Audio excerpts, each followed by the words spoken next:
합니다. 오늘 우리가 살펴보는 이사야 28장에 나타나는 이야기는 바로 이 에브라임에 관한 이야기가 됩니다. 에브라임이라고 이제 되어지고 있는 것은 이제 원래 요셉의 아들에게서 나온 한 지파의 이름이지만 북이스라엘 10지파 가운데 정치적 군사적으로 가장 영향력이 컸기 때문에 이 에브라임은 이제 곧 북이스라엘 전체를 대표하는 이름이라고 얘기할 수가 있겠죠. 그래서 본문의 역사적인 무대는 이제 북이스라엘 수도 사마리아인데요. 이 사마리아는 높은 언덕에 자리 잡고 있었고 주변에 비옥한 골짜기를 내려다보는 아름다운 도시로 알려져 있습니다. 이사야는 그것을 머리에 쓴 화려한 면류관처럼 묘사해주고 있다라는 것이겠죠. 그러나 문제는 지금 그들의 상황이 전혀 평온하지 않았다라는 것을 얘기해주고 있는데요. 이 아수르는 점점 세력을 확장하면서 이 북이스라엘을 압박하고 있었지만 이 지도자들은 자신들의 부와 힘과 도시의 견고함에 취해 있는 그런 상황에 불구하고 말았습니다. 이 북이스라엘은 자신들이 가진 것에 취해서 현실을 제대로 판단하지 못하고 있었는데요. 1절부터 4절까지의 내용을 이 쉬운 성경으로 보면 다음과 같이 표현해주고 있습니다. 에브라임의 술 취한 사람들에게 자랑이자 기쁨인 사마리아 성에 재앙이 닥칠 것이다. 술 취한 사람들이 사는 기름진 골짜기 언덕에 아름다운 화관처럼 놓여있는 내가 시들어 죽을 것이다. 보아라, 주님께서 강하고 힘 있는 사람을 보내신다. 그 사람이 우박처럼 폭풍처럼 극심한 홍수처럼 들이닥쳐서 사마리아를 뒤엎어 버릴 것이다. 술 취한 에브라임 백성에게 자랑스러운 면류관이던 그 성이 사람들의 발에 짓밟힐 것이다. 술 취한 사람들이 사는 기름진 골짜기에 아름다운 화관처럼 놓여있는 내가 시들어 죽을 것이다. 그 성은 잘 익은 무화과 같아서 사람들이 그것을 보면 따서 삼키는 것처럼 그 성의 찬란함도 삼킴을 당할 것이다. 이처럼 이 북이스라엘은 망할 것이다 라고 이사야 선지자는 선포하고 있지만 중요한 것이 뭐냐면 그럼에도 불구하고 이 남은 자들이 있으며 그들을 반드시 회복하겠다라는 하나님의 의지가 남겨져 있다라는 것입니다. 이 멸망이 오지만 남은 자들은 회복할 것이다 이렇게 얘기해주고 있는데요. 5절과 6절에 보면은 이렇게 우리에게 가르쳐주고 있죠. 함께 다 같이 읽도록 하겠습니다. 시작. 그날이 오면 만군의 여호와께서 아름다운 왕관이 되시며 주의 살아남은 백성에게 화려한 화관이 되실 것이다. 그때 여호와께서 자기 백성을 다스리는 재판관에게는 재판의 영을 내려주시며 성문에 서 있는 병사들에게는 용기의 영을 주실 것이다. 아멘. 우리 이 말씀을 통해서 깨달아야 될 것이 한 가지 있는데요. 바로 신앙생활하면서 남 탓, 또 상황 탓, 세상 탓해서는 안 된다라는 것입니다. 굉장히 저는 이 사실을 깊이 깨달았는데 그러니까 세상이 다 그러니까 뭐 악하니까 어떻게 되었으니까 그럴 수밖에 없었다. 내가 믿음을 지킬 수 없는 이유가 뭐 이렇기 때문에 저렇기 때문에 저것 때문에 저 사람 때문에 뭐 이 문제 때문에 그럴 수밖에 없었다가 아니라 중요한 것은 내가 믿음을 지키는 것이 중요하다는 것이죠. 그러니까 중요한 건 사실 이 말씀을 통해서 이제 문맥을 보면 결국에는 하나님께서 택한 자를 구원해 내신다. 하나님이 결국에는 그 믿는 자들을 구원해 내실 것이고 회복시켜 내실 것이다. 그러니까 앞에는 심판의 말들이 가득하지만 그럼에도 불구하고 하나님은 믿음을 지키는 자들에게 그들에게는 내가 반드시 힘을 줄 것이며 그들을 택한 자들을 세워내시고 일으켜내시겠다라는 하나님의 약속이 거기에 담겨져 있는 것이죠. 그러니까 상황이 그래도 세상이 그래도 여러 가지 많은 조건과 문제들이 있어도 언제나 진리를 따르는 자로 살아가는 그 모습이 무엇보다도 중요하다는 것입니다. 그 중요한 것은 내가 잘하는 거죠. 내가 믿음 생활 잘 감당하는 거지 뭐 누가 어떻게 하고 뭐 저 사람이 문제고 이게 문제고 상황이 문제고 교회가 문제고 저거 중요하지 않다라는 거예요. 세상이 악해지는 거는 당연한 거 아니겠습니까? 세상이 악해지는 건 당연한 것이고 종말이 오는 때에 오면은요 세상은 점점 더 악해집니다. 악해지고요 소망이 없어지고요 점점 더 문제가 생겨요. 그러니까 모든 것이 타락할 거고 모든 것이 쇠단할 거고 모든 것이 다 무너질 것이에요. 그러나 중요한 것 남은 자들은 여전히 믿음을 지키고 남은 자들은 여전히 믿음의 길을 걸어가게 되는 것이죠. 여러분 잘 아는 것처럼 이 종교개혁은 마틴 루터라는 한 인물을 통하여서 극점화되었습니다. 그는 이 종교개혁을 불지는 사람 중에 한 명이라고 볼 수가 있게 되는데요. 그러면 과연 이 마틴 루터라는 사람이 갑자기 바른 기독교를 깨달아서 이 종교 개혁을 일으켰을까요? 저 이번에 이제 가서 보니까 이제 여러 가지 역사적인 상황들을 보게 되니까 이제 실제로 눈으로 보고 깨닫게 되니까 제게 각인된 게 되게 많이 있어요. 뭐냐면, 그러니까 이제 이 마틴 루터라는 사람이 종교 개혁을 일으킨 것처럼 보이지만 실제로 물론 제가 이제 그 신학적으로 역사적으로는 배웠죠. 근데 배웠지만 실제로 보니까 뭐가 있냐면 이 종교 개혁을 일으켰던 사람, 이 사람은 마틴 루터라는 사람이 등장하고 있지만 중요한 것은 그 앞에 또 이미 그 카톨릭이 타락해서 이미 기독교가 완전히 타락해가지고 무너지는 시점을 지날 때에도 그때도 이미 바른 기독교를 깨닫는 사람들이 있었는데 이제 거기서 만나진 못했는데요. 위그노라는 사람들이 있고요. 또한 그 위그노라는 사람들이 이 카톨릭의 잘못된 진리 해석에 반해서 진리를 지키며 이렇게 명맥을 유지하고 있었어요. 근데 중요한 것은 그 앞에 또 루터 앞에 누가 있었냐면 얀 후스라는 사람이 있습니다. 얀 후스라는 사람의 그 말에 굉장히 다시 한번 동상을 보면서 굉장히 많은 것들을 깨달았는데, 그러니까 루터라는 사람 앞에 얀 후스라는 사람은 이미 루터가 말한 진리를 선포하다가 이미 100여 년 전에 순교를 당했어요. 이미 루터가 종교를 일으키기 전에 이미 진리에 대한 이야기를 선포하고 이미 그 진리를 지켜내면서 거기서 이제 이미 어떤 이 진리에 대한 싸움을 멈추지 않던 사람들이 존재하고 있었다라는 거죠. 세상은 다 타락했고 완전히 교황이나 어떤 그런 사람을 다 타락했지만 그러나 그러한 중에도 여전히 믿음을 지키는 사람들이 있었다라는 거예요. 야누스라는 사람이 이미 루터가 말한 진리를 선포하다가 화형을 당하면서 이제 순교를 당하게 됐는데요. 이 체코의 야누스의 신앙해설이라는 책을 보면 이렇게 얘기해주고 있습니다. 뭐라 그러냐면 진리를 찾으라, 진리를 들으라, 진리를 배우라, 진리를 사랑하라, 진리를 말하라, 진리를 붙들라, 그리고 죽기까지 진리를 지켜라. 이미 이 루터라는 사람이 종교개혁을 일으켜서 갑자기 이 사람이 등장한 것 같지만 이미 말도 안 되는 엉망인 상황 속에서도 이미 믿음을 지킨 사람들이 있었다라는 거죠. 저는 이게 되게 중요하다고 생각해요. 왜냐하면 우린 보통은 다 타락했으니까 그럴만하지. 뭐 그러니까 그렇지. 뭐 상황이 이러니까 뭐 다 그런데 뭐 다 교회가 그렇고 사람들이 다 그렇고 인생이 다 그렇고 다 엉망인데 다 무너진 거 아닌가? 그러나 그러한 중에도 진리를 지키며 진리를 말하는 사람이 있었다라는 거예요. 이 아누스라는 사람의 가장 중요한 표현이 하나 있었는데요. 우리 함께 다 같이 이 말씀을 읽어보도록 하겠습니다. 시작. 진리는 모든 것을 이긴다. 아멘. 이게 되게 참 저에게는 깊이 다가왔던 그런 시간이었는데 진리는 모든 것을 이긴다. 결국에 중요한 건 내가 진리를 가진 자냐 가지지 않은 자가 중요한 거예요. 그러니까 되게 살아갈 때 우리는 뭐 세상이 다 그러니까 뭐 세상이 망했으니까 엉망이니까 뭐 신앙생활이 엉망이고 저 사람 때문에 뭐 문제고 저것 때문에 문제고 이것 때문에 문제고 얘기할 것 충분히 많이 있죠. 뭐 우리가 신앙생활 못할 이유 너무나 많이 있지 않겠습니까? 중요한 건 한 가지예요. 뭐냐면 진리는 모든 것을 이긴다는 거예요. 내가 지금 진리를 소유하고 있는 자냐, 내가 지금 진리를 따르고 있는 자가 중요한 거지. 뭐 세상이 뭐 진리를 안 따르고 세상이 뭐 문제가 있고 뭐 교회가 문제가 있고 저게 문제가 있고 저 사람 문제가, 그건 중요하지 않다라는 거예요. 중요한 거는 진리는 모든 것을 이긴다.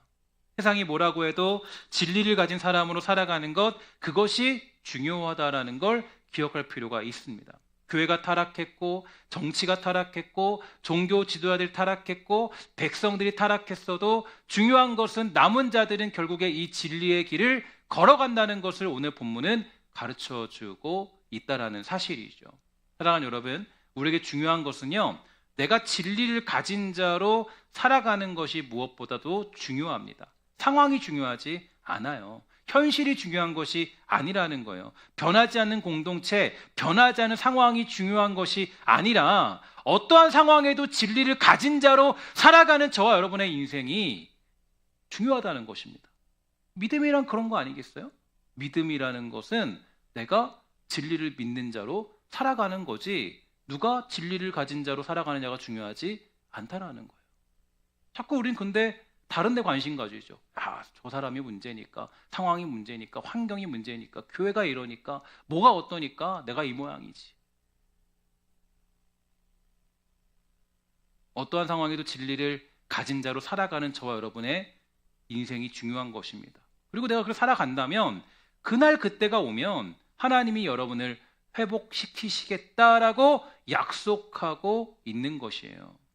그때가 오면 우리에게 하나님이 힘을 주실 것입니다. 더군다나 오늘 본문을 보면 이 진리를 지키는 자들에게 매우 구체적이고 실제적인 삶의 방식으로 도우시는 하나님을 만날 수 있게 되는데요. 첫 번째로는 재판석에 앉은 자들에게 판결하는 영, 공의의 신을 부어주셔서 뇌물이나 사사로운 이익, 세속적인 권력에 흔들리지 않고 하나님의 율법에 합당한 정의롭고 공평한 재판을 집행하도록 도우신다고 약속해주고 있고요. 두 번째로는 성문에서 치열하게 적의 공격을 방어하고 물리치는 자들에게는 영적인 육체적 힘이 되어주신다라고 약속해주고 있습니다.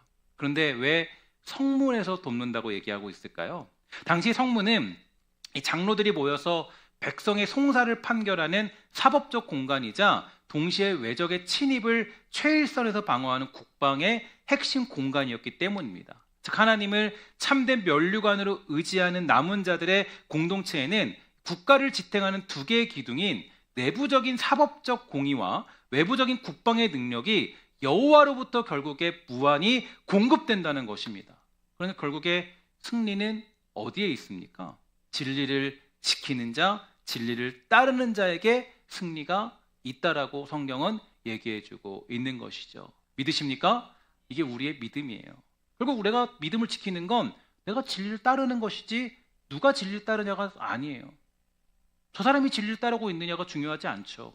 내가 진리를 따르고 있느냐, 내가 하나님 앞에서 바르게 살고 있느냐, 하나님 앞에서 내가 부족함 없이 은혜를 누리며 살고 있냐가 중요한 것이지 누가 그렇게 살고 있냐가 중요하지 않다라는 거예요. 근데 우리의 관심은요 언제나 나에게 있지 않아요. 내가 하나님 앞에서 바르게 있느냐가 중요하지 않고 언제나 우리의 관심은 다른 사람에게 있고 다른 환경에 있다라는 거예요. 거기에 문제가 생기는 거죠. 그게 뭐가 중요합니까? 내가 지금 진리를 따르냐가 중요하지, 내가 하나님 말씀을 매일같이 묵상하는 사람인가가 중요하지, 오직 여호와의 율법을 즐거워하며 그 길을 따라가는 자가 중요한 것이지 왜 우리는 다른 것들에 관심을 가지며 살아가고 있느냐라는 거예요. 항상 우리는 남 탓. 제가 이렇게 보니까 어디 제가 여러분들에게 가끔씩 부부 사이가 잘 좋지 않을 때는 봐야 될 프로그램이 하나 있어요. 뭐냐면 이혼 숙녀 캠프라는 거예요. 그걸 보면은 내 남편이 내 아내가 그렇게 멋져 보일 수밖에 없어요. 와, 그걸 보면은 깜짝깜짝 놀라잖아요. 근데 제가 이렇게 지나가다가 봤는데, 잠깐 봤거든요. 봤는데 거기 보니까요, 이 부부가요 그 남편 탓, 막 아내 탓, 그 아내 때문에, 남편 때문에 어쩌고저쩌고. 그게 뭐가 중요해요? 중요한 건 내가 남 탓하는 게 아니라 내가 그냥 사랑하는 거지. 이게 우리에 대한 모습이죠. 또 우리는 보통 보면은 문제와 상황과 환경에 어려움이 있기 때문에 흔들린다고 생각해요. 중요한 거는 내가 흔들리는 겁니다. 내가 진리를 잘 따르지 않기 때문에. 하나님 말씀 앞에 서보세요. 하나님 말씀 앞에 매일같이 묵상한 사람들은요, 상황이 뭐라고 해도요 얘기하는 거예요. 진리가 승리한다, 진리가 이긴다. 근데 하나님 말씀 앞에 있지 않은 사람은 어때요?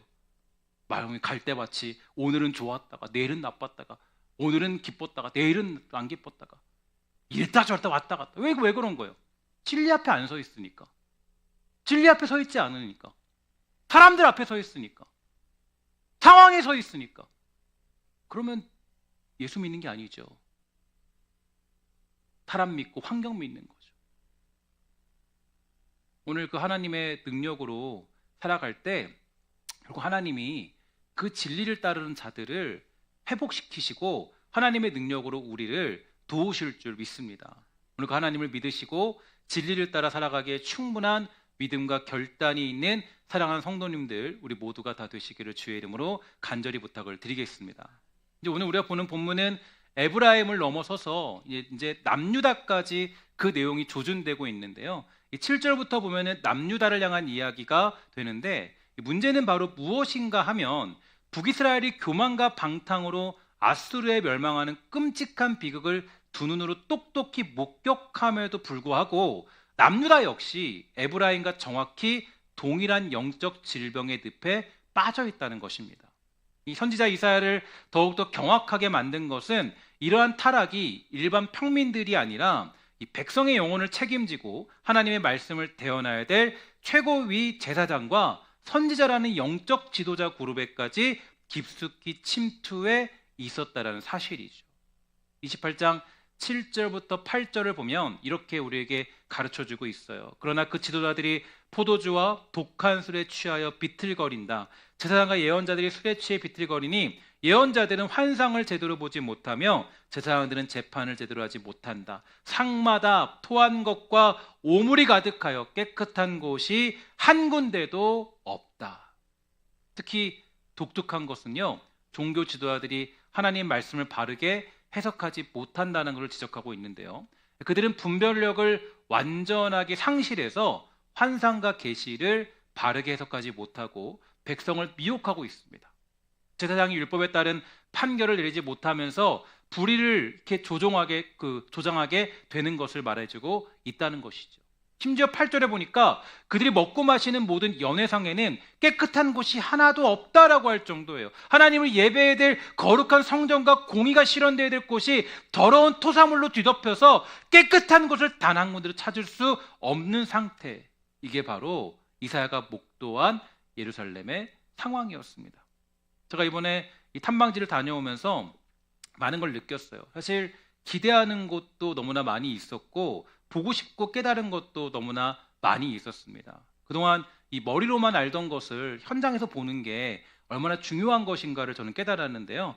이 다른 느낌을 받았고 더 알고 싶은 도전을 받으면서 연구하면서 생각하면서 그 시간을 보낼 수 있었습니다. 저는 사실 이제 그렇게 탐방을 마치고 숙소에 들어가면 하루 일정을 다 정리하고 또 연구하면서 그 역사들을 살펴보는 그런 시간들을 가지면서 굉장히 많은 것들을 알게 됐는데, 특히 제가 이제 이번 탐방을 하면서 기대했던 몇몇 곳들이 있습니다. 물론 이제 기대했던 곳들 가운데 뭐 여러 가지 좋은 풍경도 있고 광경도 있고 우리가 생각지도 못한 곳에서 굉장히 멋진 장면도 목격하긴 했는데요.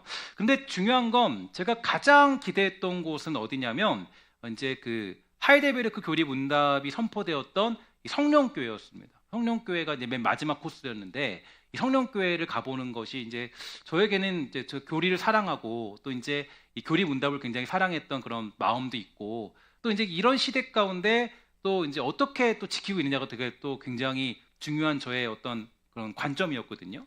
이 교리문답서에서 대표적인 교리문답들이 있죠. 도르트 신조, 하이델베르크 교리문답, 웨스트민스터 이 문답서 같은 것들, 이런 것들이 가장 중요한 우리의 교리의 근간이 됩니다. 그 중에서도 이 하이델베르크 교리문답이 선포된 그 놀라운 진리가 선포된 성령교회가 지금은 이제 어떻게 되고 있을까? 왜냐면 아직 다른 데는 이제 가보지 못했지만 이제 저의 일정 가운데 이 성령교회를 탐방하는 그런 곳이 있었기 때문에 이 성령교회가 지금은 어떨까? 다른 곳들도 있었지만 가장 저에게 관심은 현재 이 시대에도 과연 어떻게 믿음을 지키고 있을까라는 그런 기대감이 있었고 또 그런 것들을 이제 보고자 하는 마음이 컸습니다. 성령교회는 하이델베르크 교리 문답을 아주 그 위기의 순간 가운데 이제 이 굉장히 잘 정리해서 이 믿음을 선포했던 그런 교회 아니겠습니까? 그래서 이제 가이드분에게 이렇게 물었어요. 그 성령교회라는 곳은 어떤가요? 물어보니까 그분이 이렇게 얘기해요. 그곳은 사실 별로 볼 곳이 없대요. 사람들은 외형만 보고 그냥 지나가는 편이에요. 왜냐하면 그런 것도 맞죠. 왜냐하면 카톨릭 성당이나 이런 데는요 아주 화려한 문양들이 있고 어떤 성상이나 뭐 이콘들이 있어서 굉장히 멋있고 화려하기 때문에 역사적인 것들이 많이 이렇게 길어져 있습니다. 그러니까 사람들이 대부분 여행을 가면 다 어디를 가냐면 볼품없는 그런 교회들은 잘 보지 않고 뭔가 어떤 있는 그런 이 성당들을 다 갑니다. 성당을 가면은 저도 보니까요 이제 너무 놀랍고 화려하고 대단하더라고요. 볼 때마다 깜짝깜짝 놀랄 정도로 대단한 모습들이 있어요. 근데 사실은 이 성령교회는 개신교 같은 교회잖아요. 그러니까 우리 교회 뭐 와서 뭐 탐방할 게 뭐가 있겠어요?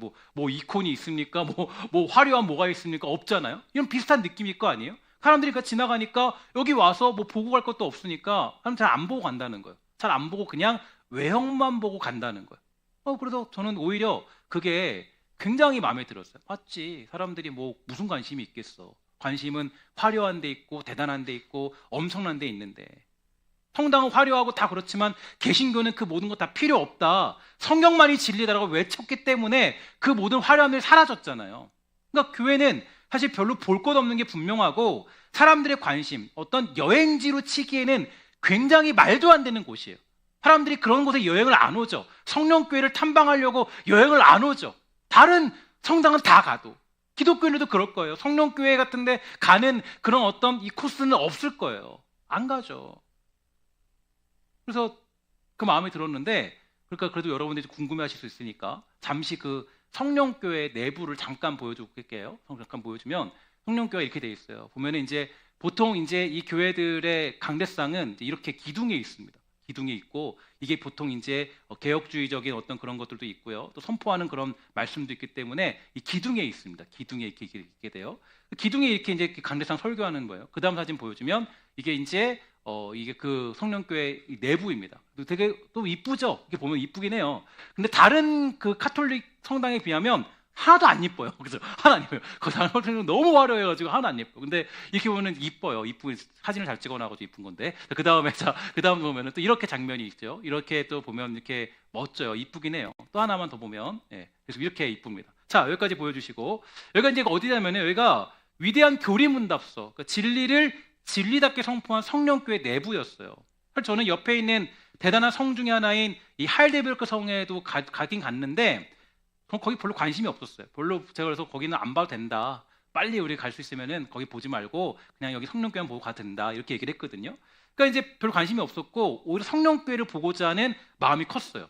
근데 이번 여행에서 제가 대부분 사진을 다 찍었는데 제가 단체 사진을 꼭 찍은 곳은, 그러니까 이제 우리 같이 가신 분들은 아실 거예요. 제가 단체 사진을 이렇게 대부분 다 찍어줬어요. 다 제 사진으로, 사진기로 다 찍었는데 제가 단체 사진을 찍은 곳들은 거의 대부분이 기독교 유적지에서만 찍었어요. 저에게 관심은 사실 뭐 어떤 성이나 이런 것들은 관심이 별로 없었고 그냥 기독교 유적지가 제일 중요했거든요. 거기서는 대부분 단체 사진을 다 찍었는데, 그러니까 꼭 저게 중요한 것은 여행지보다 이 종교개혁의 유적이기 때문이죠. 근데 그러한 기대로 교회에 들어섰는데 여러분들이 이제 딱 교회에 딱 들어섰다고 봤을 때 그때 이 아까의 사진을 보면서 조금 특이한 점을 목격하신 분이 있을지 모르겠습니다.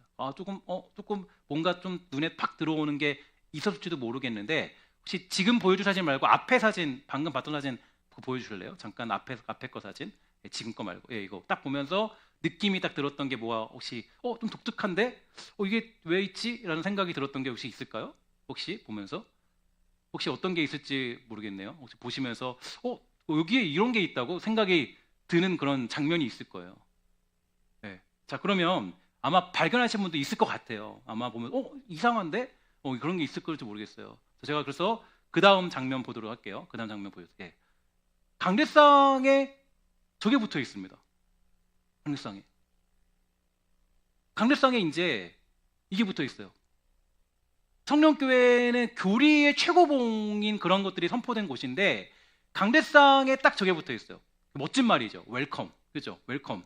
그러니까 환영합니다. 되게 좋은 말이에요. 강대상에 이렇게 붙어 있는 거예요. 강대상에 환영합니다. 근데 이거를 좀 이렇게 영어니까 좀 해드리면은 모든 체형의 사람들을 환영합니다.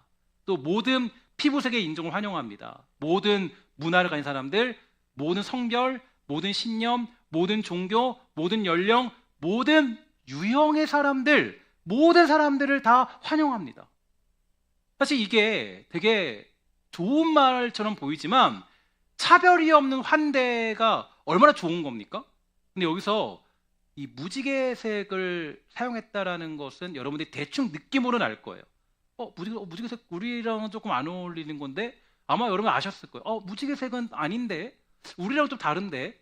여러분 아시겠지만 무지개색은 이제 우리가 지지하지 않는 이제 그 신앙적인 측면을 지지하지 않는 이 동성애를 완전히 지지하는 그런 쪽이죠. 그러니까 뭐 동성애를 하는 사람들, 그 사람들을 정죄하고자 너는 죄니까 교회 못 와 이런 게 아니죠. 근데 이제 어떤 그런 것들을 우리 인정할 수 없잖아요. 우리는 인정할 수 없잖아요. 이게 우리 기본적인 교리잖아요. 그러니까 여기서는 어떤 거를 환영하냐면 이런 걸 환영하는 거예요. 인종적인 다양성만이 아니라 성적인 다양성까지도 하는 포용성을 얘기합니다. 성적인 다양성을 다 포용하는 거. 그러니까 웰컴한다는 것은 너희들이 어떤 죄를 저지르고 있고 너희들이 어떤 모습을 가지고 있고 너희들이 어떤 그런 뭐 말도 안 되는 행위를 한다 할지라도 너희들 다 받아줘. 물론 그게 우리가 교회에서 너 죄인이니까 들어오지 마라고 할 수는 없죠. 그러나 이 사람들의 포용성은 뭐냐면 그냥 그런 거에 다 인정한다라는 거예요. 모든 것들을 다 인정한다라는 거예요. 이게 사실은 되게 우리에게는 위험한 이야기. 위험한 이야기. 그러니까 기독교 신앙은 뭐냐면 제가 말씀드리지만 아까도 말씀드렸지만 진리입니다. 기독교는 진리예요. 진리라는 것은 여러분 기억하셔야 돼요. 진리는 배타성이 있어요. 배타성이 있어야 진리예요. 배타성이 없는데 진리라고 얘기할 수 없어요. 배타성을 가지고 있어요. 진리가 진리답게 서려면 배타성이 있을 수밖에 없어요. 예수를 믿는 것, 예수를 믿어야만 천국을 가는 거죠. 그게 믿죠? 그게 맞는 말이죠. 예수를 믿지 않으면 천국 가요, 안 가요? 못 가요. 이게 우리가 가진 진리예요. 배타성이라고요. 그러니까 우리가 가져야 될 진리의 내용들이 있어요. 지켜야 될 진리의 순간들이 있더라고요. 교회의 문은 모든 사람에게 다 열려 있는 게 맞습니다. 다 웰컴, 다 올 수 있어. 누구를 다 환영할 수 있어. 어떤 애 다 환영해. 근데 중요한 것은 너희들이 가진 죄까지 다 인정할 수는 없어. 그 너희들이 주장하는 것까지 인정할 수는 없어. 다만 내가 너희들은 다 받아들일 수 있어. 이거거든요. 근데 문제는 뭐냐면 이미 이 사람들은 뭐가 있냐면 그 모든 것들을 다 그냥 거리낌 없이 받아들이는 교회가 되고 말았다는 거예요. 사실 독일이 자유주의로 물든 것은 이미 19세기부터 이미 뭐 자명한 사실이었습니다. 그래서 독일에서 공부를 하고 왔다 그러면 정말 극소수를 제외한 사람들은 대부분 자유주의자라고 얘기할 정도로 굉장히 자유주의의 물결이 심각한 건 맞아요. 근데 문제는 뭐냐면 제가 너무나도 속상했던 것은 이 종교개혁 정신이 사라지고 무너진 건 너무나 잘 알고 있었지만 이 하이델베르크 교리 문답이 선포된 이곳까지 완전히 이 자유주의 물결로 물들어 버렸다는 줄은 생각도 못했습니다. 저는 그래도 교리 문답서를 거기에다 이제 중간에 뭐 펴놨다거나 교리 문답서를 어떤 그런 것들을 또 이렇게 딱 세워놨다거나 그런 것들을 딱 이렇게 들어가서 볼 수 있게 한다거나 그런 것들을 기대했는데 전혀 없어요. 전혀 없어요. 자유주의 물결 속에서 하나님으로 인정하지 않는, 하나님을 그저 그냥 어떤 뭐 그냥 존재로 인정하는 그런 자유주의자들, 그런 사람들의 어떤 그런 전통을 그냥 그 사람들의 모습을 그냥 따라가는 모습이죠. 교회가 대단한 교세를 이루는 게 뭐가 중요합니까? 사람이 많이 모는 게 중요하지 않아요. 중요한 건 교회가 진리를 선포하는가. 교회가 오직 예수 그리스도만이 진리라고 선포하고 있는가. 이게 중요한 거예요. 여러분 인생에도 마찬가지죠. 여러 가지 상황들이 다 있어도 중요한 건 내가 지금 예수 그리스도만이 나의 힘이신가? 예수만이 나의 구원인가? 이 고백을 하는 게 중요한 거지 다른 게 중요하지 않아요. 그러니까 이미 대단한 교세를 이루지 못했을 거라 생각을 했어요. 저는 대단한 교세를 이루지 못했을 것이다. 근데 이미 그 교회는 오늘 이사야서 본문을 통해서 얘기해주고 있는 것처럼 성경 해석을 잘못 해석하기 시작했고 완전히 말도 안 되는 이야기를 선포하는 강단이 되고 말았다는 거예요. 이 강단에서 지금 이사야 선지자가 얘기하고 있잖아요. 야 너희들 그렇게 하면 안 된다. 그랬더니 이 사람들이 뭐라 그래요? 야 경계를 교훈을 막 비웃고 조롱하면서 너가 지금 지금 우리한테 내가 율법 학자인데 내가 똑똑한데 지금 이사야 너가 뭐라고 너가 우리한테 얘기하고 있냐라고 얘기하고 있잖아요. 지금 여기서. 그러니까 지금 선지자 이사야를 조롱하면서 얘기하는 그들의 모습이거든요. 여러분 이거 잘못 읽으면요. 오늘 본문 잘못 읽으면 마치 되게 좋은 말처럼 보여요. 그게 아니라 선지자 이사야를 비웃고 조롱하는 이야기거든요. 너가 지금 뭘 한다고 너가 지금 말하는 거야? 너가 지금 뭘 한다고? 제가 만약에 지금 이런 이야기를 조금 더 하면요. 아마도 조금 배운 사람들이 얘기할 거야. 야, 어떻게 하나님이 그럼 다 사랑하지야? 너 지금 무슨 소리 하는 거야? 머리를 생각을 해봐라. 저한테 그럴 거 아니에요. 그러니까 우리는 진리라는 건 조금 어떻게 보면은 조금 어리석게 보이기도 해요. 진리 지킨다는 건요. 그죠? 막 논리적으로 대단하게 막 뭔가를 막 이야기하지 않고 장황하지 않고 지식적으로 얘기하지 않아도 그게 진리예요. 그게 진리.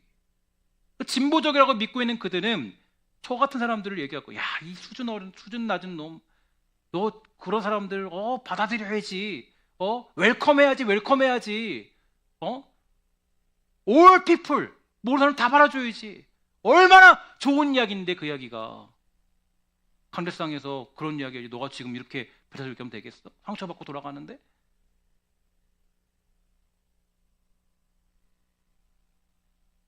오늘 본문이 저는 되게 저에게는 중요한 이야기 같아요. 선지자 이사야가 그 강대상, 소위 말해서 그 당시에 그 어떤 말씀을 선포한 사람들의 문제를 지적하니까 9절과 10절을 보면 선지자를 비웃습니다. 그가 누구에게 지식을 가르치며 누구에게 도를 전하여 깨닫게 하려는가? 젖떨어져 품을 떠난 자들에게 하려는가? 자신들은 율법에 정통한 당대의 최고 엘리트들이고 나라를 이끌어가는 경륜 있는 지도자들인데 감히 선지자 이사야가 유치원생이나 갓 젖된 어린아이 취급하면서 훈계하려 든다는 강한 불쾌감과 영적 교만이 보여지고 있습니다.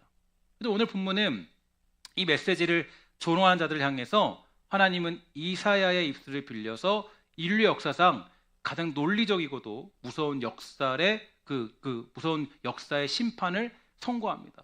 11절부터 보니까 이렇게 되어 있습니다. 그러므로 주께서 낯선 말과 다른 나라 말로 이 백성에게 말씀하실 것이다. 주께서 그들에게 말씀하신다. 여기에 쉴 곳이 있으니 지친 사람은 와서 쉬어라. 이것은 평화로운 곳이다. 그러나 그들은 들으려 하지 않는다. 그래서 여호와께서 그들에게 단순한 말을 똑같은 방법으로 되풀이하여 말씀하신다. 그들이 물러가다가 뒤로 넘어질 것이며 올가미에 걸려 붙잡힐 것이다. 그들이 하나님의 말씀을 전해 들어도 깨닫지 못하니 다른 나라 말, 즉 다른 방식으로 말씀하시겠다는 거예요. 아수르의 야만적인 언어를 통해서 뼈저리게 너의 문제를 지적하겠다는 것이죠. 하나님은 분명히 그들을 조용히 말씀하시고 초청하셨지만 그들은 듣지 않습니다.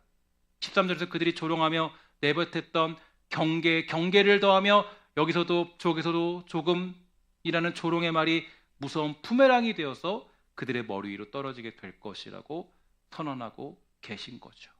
사랑하는 여러분, 여러분은 오늘 본문을 통해서 어떤 것들을 깨달았습니까? 한번 곰곰이 묵상해 보세요. 말씀을 한번 깊이 묵상해 보세요. 제가 이 말씀을 준비하면서 사실 어제 장례식 중에 막 준비할 수밖에 없었거든요. 장례식 중에서 왔다 갔다 거리면서 이제 앉아서 준비하면서 말씀을 깊이 묵상하면서 준비했는데 오늘 이 내용을 통해서 정말 무엇보다 중요한 사실을 깨달았어요. 그러니까 뭐냐면 나 자신이 깨어있는 게 중요한 거예요. 그러니까 내가 예수 믿는 사람이냐 중요한 거지. 제발 좀 상황, 환경, 사람 탓 그걸로 믿음 지키려고 하지 마세요. 그걸로 믿음 지키려면 다 무너지는 거예요. 믿음은 내가 지키는 거예요. 하나님 안에서 내가 진리를 가진 자로 살아가는 거라고. 내가 예수 믿는 사람으로 살아가는 게 중요한 것이지. 세상을 문제 삼지 마세요. 세상은 점점 악해질 것입니다. 그들과 동화되지 마십시오. 악해질수록 여러분의 길을 굳건히 걸어가셔야 됩니다. 세상이 어두워지면 빛은 점점 드러나게 되어 있습니다. 다 밝을 때는 밝은 게 의미가 없지만 어두워지면 빛은 드러납니다. 그것이 저와 여러분들이 걸어가야 될 길이 되는 것이죠. 나아가 저는 우리의 강단이 정말 온전해졌다는 생각을 많이 했습니다. 지난번에 제가 한 드라마를 보면서 말씀드렸죠. 어른이 학생을 무서워하면 그러면 그게 세상이냐? 어른이 젊은 사람들을 무서워하면 그게 세상이 되냐? 세상이 옳지 못하다. 맞습니다. 저는 그래서 말씀드렸어요. 목회자가 성도를 두려워하고 무서워하기 시작하면요 안 된다라는. 제가 왜 이 생각을 더 다시 하게 됐냐면 제가 만약에 성도 눈치나 보고 상처받을까 봐, 나갈까 봐, 어떨까 봐 이럴까 하면 안 된다는 거죠. 그러면 제가 뭘 해야 돼요? 올 피플 해야 되는 거예요. 상처받을까 봐 올 피플 다 괜찮아. 올 피플 다 좋아. 그냥 너 그냥 대충 살아도 내가 다 올 피플이야. 결국에는 사람 눈치 보고 세상 눈치 보다가 강대상이 진리 선포에는 그 자리가 어떻게 되는 거예요? 엉망이 되는 거예요. 그러니까 제가 생각해보면 느낀 게 내가 바르게 하나님 말씀을 선포하는 건 당연히 중요하죠. 그러나 또 한 가지 중요한 건 사람들 눈치, 교회 눈치, 성도들 눈치를 보면 안 되겠다. 거기에 진리를 타협해서는 안 되겠다. 할 말은 하고 하나님 말씀을 바르게 선포하는 자리가 강단이구나. 그러니까 결국에는 그렇게 된 거예요. 여러분들이 정말 제가 또 더욱 진리 가운데 설 수 있도록 이 교회가 정말 하나님 말씀을 바로 선포할 수 있도록 많은 기도와 힘을 우리 모두에게 허락해 주시기를 주의 이름으로 간절히 부탁을 드리겠습니다. 사랑하는 여러분, 오늘 우리 교회를 위해 기도합시다. 특히 주어진 강단을 위해 기도해 주세요. 강단에 선포되는 말씀이 진리와 뜨거운 눈물이 있도록, 성도들은 진리에 대한 갈망이 있도록. 이번 탐방 다녀오면서 제가 매번 성도들에게 이렇게 얘기했어요. 매일매일 거의 얘기한 것 같은데 여행만 기억하시면 안 됩니다. 하나님이 어떤 분이신가 기억하는 여행이 되십시오. 신앙 여행이라는 걸 잊지 마세요. 신앙생활도 마찬가지예요. 다른 생활에 끌려가지 마세요. 하나님께 집중하셔야 됩니다. 그 말씀에 집중하세요. 다른 모든 것들은 그저 하나님이 주신 선물처럼 귀하게 여기십시오. 그러나 하나님의 말씀 앞에 바르게 서는 것은 소홀히 해서는 안 됩니다. 자녀를 키우는데 한눈 팔릴 수 있어요. 내가 돈 버는데 한눈 팔릴 수 있어요. 내가 어떤 일들 하는데 뭐에 집중할 수 있어요. 더 중요한 건 하나님에게 집중하는 걸 놓치시면 안 된다라는 거예요. 아무리 귀한 게 있어도 하나님을 바라보는 눈을 놓치지 마시고, 여러분 인생 가운데 좋은 건 선물로 받되 인생 가운데 하나님께 집중하여 살아갈 줄 아는 귀하고 아름다운 저와 여러분, 우리 교회가 되기를 주의 이름으로 간절히 부탁을 드리겠습니다. 기도하도록 하겠습니다.